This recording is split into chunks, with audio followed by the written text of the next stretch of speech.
Hello, boys and girls, ladies and gentlemen. This is Defub21, and as always, nice and predictable, we have another video game trailer to look at today. This is a video game trailer for a game that is part of a series that has, for me, some rather substantial baggage now attached to it. For those who are not familiar, with one of my certainly one of my substantial personal controversies of the last generation of home console games. The Mass Effect trilogy started off, I thought, really well. The first game was a great RPG, had a number of issues in terms of the item management and, comparing items, armor and equipment and weapons and so on.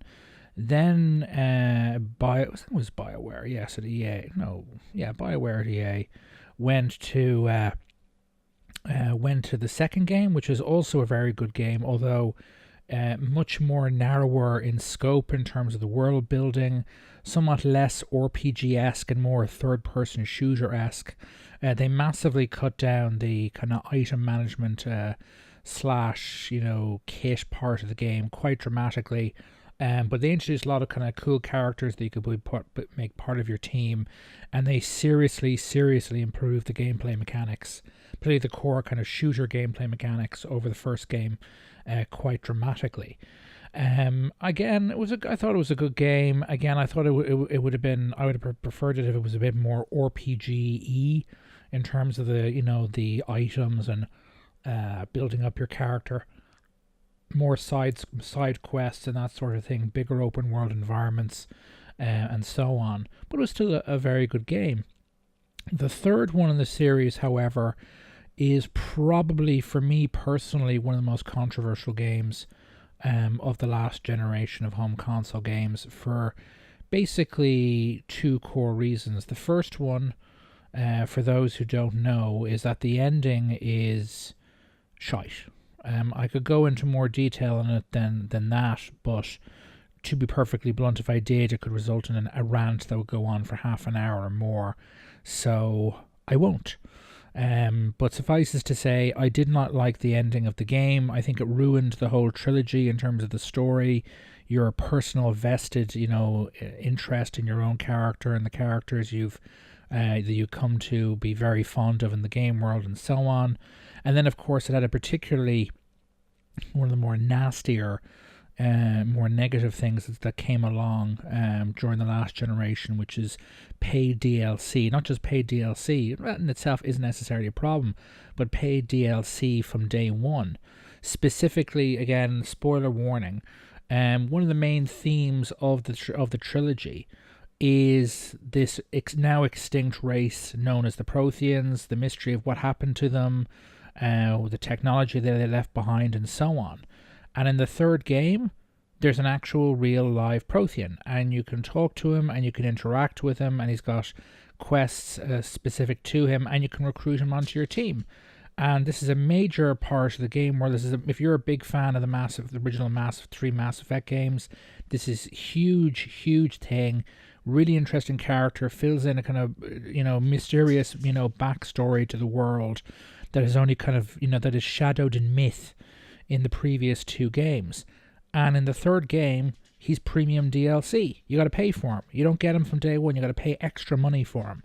And to be perfectly blunt, considering how central he is to the mythology of the universe, the Mass Effect universe, and considering the fact that he was available as a DLC character with associated missions and so on from literally the day the game was released, I am convinced that he was originally built into the game and that they decided to cut him out as DLC content, and because he was the quote-unquote Prothean character, they knew they'd get a lot of diehard fans to buy him.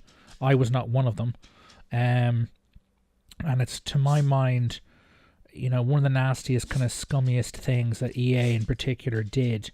And for me personally, it was just kind of icing on the cake for the terrible kind of final bit of Mass Effect 3 that really kind of, from both a storytelling and even a game design standpoint, hugely undermined what had been achieved by BioWare in the previous two games, and much of the rest of Mass Effect 3 itself to date. And it has quite frankly left me somewhat nonplussed about Mass Effect Andromeda, which is effectively, and almost in a way it's a reboot. It's a completely new, effectively unconnected story to the previous trilogy. The characters don't know what went on certainly in Mass Effect 3 in this game, so it's effectively a completely different galaxy. A set of characters certainly, if maybe it might have been affected by Mass Effect 1 and 2, but not by 3. So basically they've kind of started over for all intents and purposes. And it's the first Mass Effect game on current generation hardware, and it's been in development for years, and it's out only, I think, in a couple of months. And frankly, all you're getting from me right now is a shrug. I don't... it's not... It looks... some of the stuff that was seen, in some of the previous trailers that have been released in terms of very limited amount of gameplay footage in terms of the big monsters and stuff you can fight, looks kind of visually really cool. But again, in this case, I am very, very suspicious both of BioWare and EA and their intentions. Maybe they've learned from their mistakes. Maybe they have not. I frankly just don't know either way at this moment in time. And well, again, hopefully maybe this trailer will change my mind. But without further ado, let's have a look at this trailer, and then I'll tell you what I think afterwards. Peggy 18. Is that our golden world?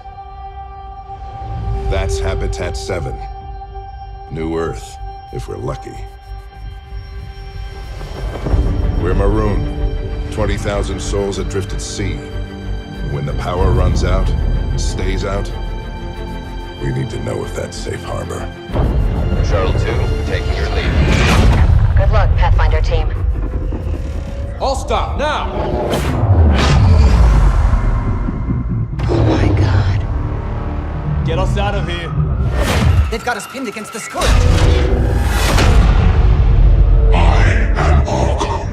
Surrender or burn. Please, you're not really going out there on your own. We're explorers. Not an army. Sure, we've been outplayed. The Archon is a master of his game. We're about to change the rules. He's a human from another galaxy. A Pathfinder. I don't need an army. I've got a Krogan. You're right, it'll be fun. This is exactly why we came. Cover's blown, run! They want to fight? We'll give it to them! We're breaking! Keep it up!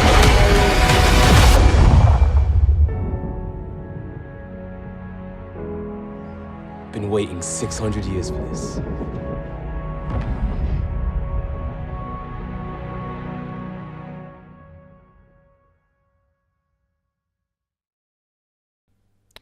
Well, it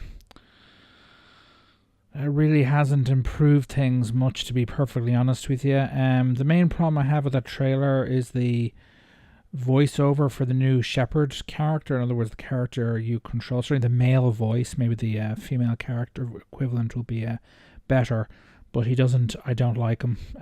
Don't like the sound of the voice. Don't like the way he talks. So that doesn't help things, to put it mildly. The rest of it looks, fine, gives you a base outline of the story, the visuals look good and so on. But again, proof will be in the pudding and see what it actually looks like to play either on console or on PC. And it's out on the 23rd of March, so we'll find out soon enough. But it's still, it's still, again, that voiceover, your man, the voice of the main protagonist. I don't like him. Maybe I could get used to him, or maybe the female character will be just considerably better. Apparently, the female version of Shepard was much better in the original trilogy, but I picked the dude being an unimaginative choice, I know, but that was my choice.